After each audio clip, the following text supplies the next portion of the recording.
ले जा रही है।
जैसे ही महाराज दान को आते हुए देखा,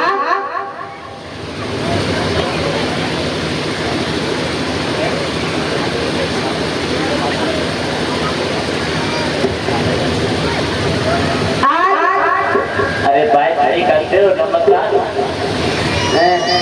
बाइक रखवा दे रजा जाना बैठ जाओ, आ जाओ। और तो इधर अभी से गया जाने पंडाल में काय की बारी बार है रैया रैया, ये मुझे साथ में बिटिया है ना ऐसा, आजा खड़े आप पंडाल में, आप पानी पत्ता पी दो।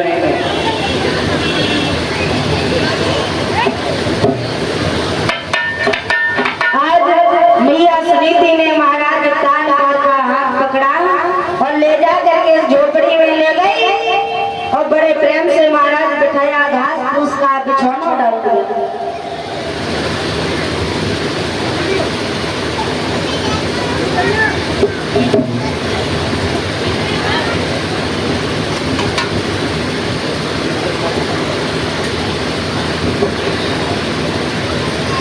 घास फूस का बिछौना डाल करके महाराज तानपाल को बिठाया और जवाब दिया कि ये महाराज आज तुम्हें कैसे समय मिल गया यहाँ दासी के पास आने का। इस दासी के पास आने का तो समय कैसे मिल गया? महाराज तानपाल ने जवाब दिया है, तुम्हें नहीं पता कैसे समय मिला है? कैसे?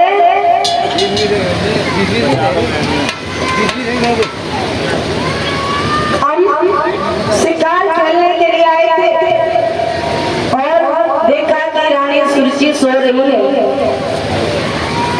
तो मैंने देखा सुरची सो रही है तो मैंने उसे छुप करके मौका दे करके तुम्हारे पास मिलने के लिए चलाया। काफी समय हो गया, तुमसे मुलाकात नहीं हुई थी। प्यारे भक्तों, मैया रोने लगी और जवाब दिया है, महाराज सुनो।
6 महीना हो गए, तब तुम्हें जाकर के समय मिला है, तुम अभी तक मेरे पास नहीं आए कि ये दासी मर गई है या अभी तक जीवित है। तुमने आकर के कोई खबर नहीं दी। महाराज ने जवाब दिया, रानी मैंने तुमसे पहले ही कहा था कि दूसरा विवाह मत करवाओ, लेकिन तुमने मेरी बात नहीं मानी। मैं तो घर से महल से बाहर निकल ही नहीं पा रहा हूँ, क्योंकि सूची निकलने नहीं देती। ये तो अच्छा मौका था, वो सो गई थी और मैं निकल आया। महाराज तान बैठे बैठे महाराज काफी समय से मैया सुनीति से बात करते करते महाराज तान को एकदम से याद आई। जवाब दिया, सुनीति अब मुझे जाने की आज्ञा दो, क्योंकि अगर सूची जाग गई ना तो तहलका मच जाएगा। अब जाने दो। महाराज घोड़ा पे सवार हुए और घोड़ा पे सवार होकर के सूची के दरबार में जैसे ही पहुंचे तो फिर से दरवाजा खटखटाया। जवाब दिया, रानी सूची, सूची दरवाजा खोल। और जैसे ही रानी सूची ने आवाज सुनी एकदम से भाग करके आई और जवाब दिया, क्या बात है महाराज, रात्रि के 3 बजे तुम आ रहे हो, अभी तक कहाँ थे?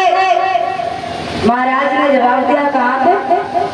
हम तो दरवाजे के बाहर पूरी रात लेटा रहा, दरवाजे के बाहर ही, लेकिन मैं दरवाजा खटखटाता रहा, तुमने दरवाजा नहीं खोला, मैं तो यही लेट करके सो गया था। जवाब दिया, महाराज झूठ मत बोलो, तुम कहाँ गए थे? पूरी रात तुम कहाँ रहे? हमें तो ऐसा लगता है रात भर तुम सोच के यहाँ से हो करके आए और हमसे झूठ बोल रहे हो, हमसे झूठ कह रहे हो और तुम सोच के यहाँ रहे थे। महाराज ने जवाब दिया, हाँ मैं गया, क्योंकि जब तुमने दरवाजा नहीं खोला तो मैं सुनीति से मिलने के लिए चला गया। जवाब दिया, फिर महाराज झूठ बोल रही। प्यारे भक्तों, महाराज रात्रि के 3 बजे मैया सूची से बातें करने लगे। जवाब दिया, मैं गया था लेकिन तुरंत वापस होकर के आ गया।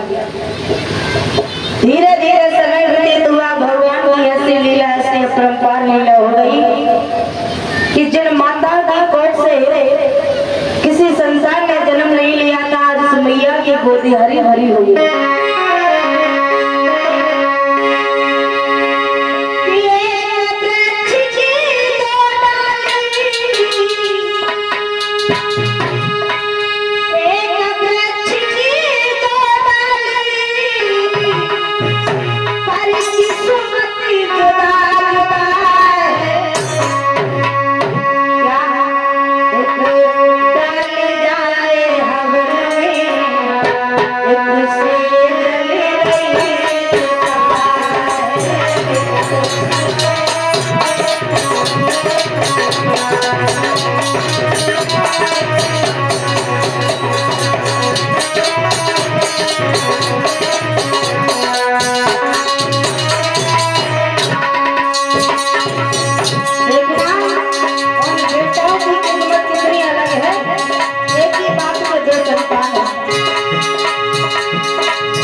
टुकड़े। एक तो सीढ़ी बना करके हम चढ़ करके जाते हैं पत्थर पे, और एक पत्थर मंदिर में।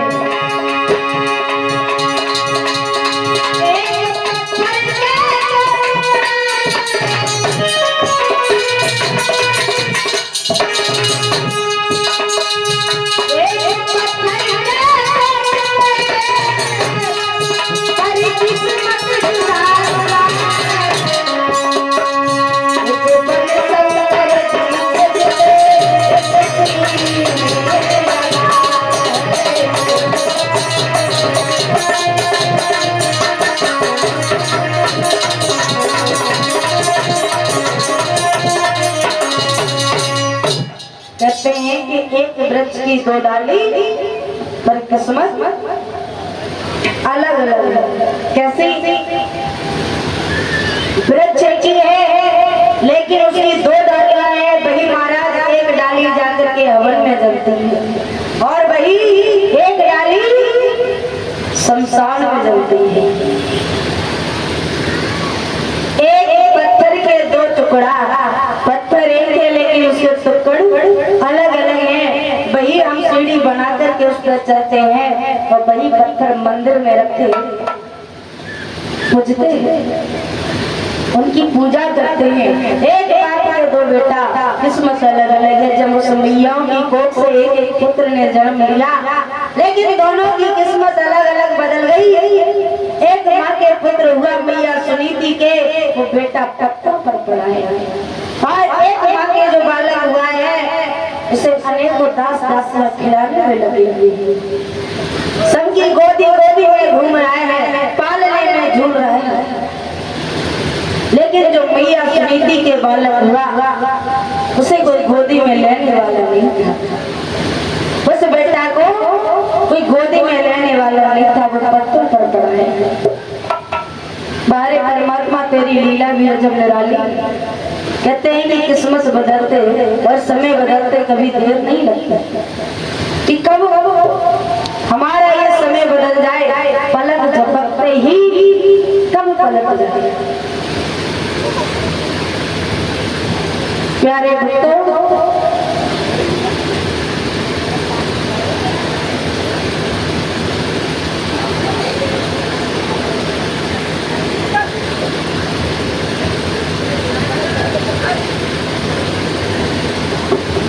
प्यारे जिस समय इधर मैया के बालक हुआ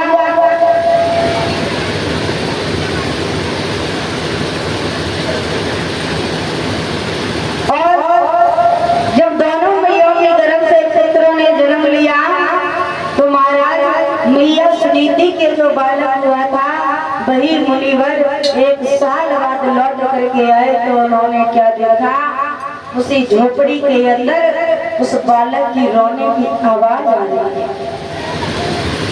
पुत्र की रोने की आवाज आ रही है और जैसे ही मुनिवर ने देखा तो एकदम से ठहर गए और दरवाजे पे खड़े होकर के आवाज लगा दी, जवाब दिया, माता भिक्षा दे, माँ मुझे भिक्षा दो। और मैया सुनीति जैसे ही बाहर निकल के आई तो उस माँ ने क्या देखा, जो एक साल बाद जाकर के जो बालक हमें बाबा मिले थे, इन्होंने ही हमें पुत्र का वरदान दिया था, हमें तो ये वही बाबा बोलते हैं। बाबा ने जवाब दिया, बेटी तुमने पहचान लिया, तुम्हारे घर में कोई खुशियां उत्पन्न हुई है। जवाब दिया, बाबा तुम्हारा वरदान सफल हुआ। मुझे तो ऐसा लगता था कि संत महात्मा का ये वचन कभी सफल नहीं होते, लेकिन तुम्हारा वचन ये सफल हो गया। मेरे घर में पुत्र प्राप्त हुआ है, मेरे घर में पुत्र ने जन्म लिया और आप बहुत अच्छे समय पर आए हो मुनिवर। अगर आप आ गए हो तो इस बेटा का नाम रख लो। इस बेटा का नाम क्या होगा? मेरे पास कुछ दान में देने के लिए कुछ है नहीं, भेंट में कुछ देने के लिए नहीं है जो मैं तुम्हें दे दूं। अगर हो सकता है, अगर रख सकते हो तो उस बेटा का नाम रख दो। मैया ने दोनों हाथ जोड़े और उस बेटा को लेकर के आई लेके आई मैया, तो मुनिवर ने जैसे इस बेटा को गोद में लिया, जवाब दिया देवी, अरे बेटी, ये तुम्हारा बेटा जो है कोई साधारण बालक नहीं है, भगवान का भक्त है और बहुत सुंदर बेटा है, ये तुम्हें भगवान के दर्शन कराएगा। जवाब दिया, बाबा इसका नाम क्या है? सुनो, इस बेटे का नाम है ध्रुव, और ये ध्रुव वो बनेगा, आगे चल करके वो राजा बनेगा जो दुनिया में इसकी चर्चा होगी, और इसी के सारे कथा भागवत में हर जगह पर तुम्हारी चर्चा होती है। इस बेटा का नाम दुनिया वाले लेंगे कि कोई ध्रुव सा बेटा पैदा हुआ था, ये भगवान का भक्त होगा। और इतनी बात कहकर के बाबा नारद वहां से चले जाते हैं। नाम रख करके वहां से चले, आगे बढ़ते हुए चले तो क्या देखा कि महाराज धनराज के घर में बधाइयां बज रही थी, मंगल गीत गाए जा रहे थे। और जैसे ही बाबा नारद को आते हुए महाराज कामकाज में देखा तो सुंदर सा आसन डाल दिया, जवाब दिया, आइए मुनिवर बैठिए, बहुत दिनों के बाद आपका आना हुआ है और आप आए हो तो बहुत अच्छे समय पर आए हो। क्यों? जवाब दिया, मेरे घर में एक बालक ने जन्म लिया, इस बालक का नाम रखो। महाराज देव ऋषि नारद ने हाथ में पत्र का लेकर के उस बेटा का नाम रखने लगे और जवाब दिया, महाराज तुम्हारे इस बेटा का नाम रखा है, इस बेटा का नाम भी बहुत शुभ है, बहुत अच्छा है। क्या? इस बेटा का नाम होगा उत्तम। उत्तम क्यों? क्योंकि इसके उच्च विचार होंगे, जिसे किसी से घृणा नहीं होगी और किसी से कुछ मतलब नहीं, इससे बहुत उत्तम विचार होंगे इसका, इसलिए इसका नाम रखा गया उत्तम। महाराज जवाब दिया, मुनिवर आपने नाम रख दिया, कुछ मांग तो लो, भेंट में आपको क्या चाहिए? क्या बोलो?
जवाब दिया कि भोज